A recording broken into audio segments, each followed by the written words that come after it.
ایک دفعہ حضرت فاطمہ نے سونے کا لاکڑ پہنا تھا، حضرت امام حسن اور حسین کو چاندی کے کنگن پہنائے تھے۔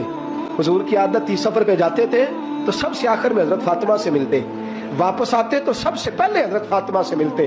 میرے حبیب واپس آئے، حضرت فاطمہ کے دروازے پہ قدم رکھا تو گلے میں لاکڑ دیکھا، شہزادوں کے پاس کنگن دیکھے، وہیں سے قدم پیچھے ہٹا لیا۔ حضرت فاطمہ ہچکیاں لے کے رونے لگی۔ حضرت علی گھر آئے تو کہا فاطمہ کیا ہوا؟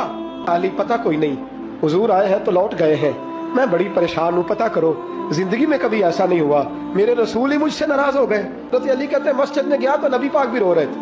میں نے کہا حضور کیا ہوا؟ فاطمہ گھر میں رو رہی ہے، آپ یہاں رو رہے ہیں۔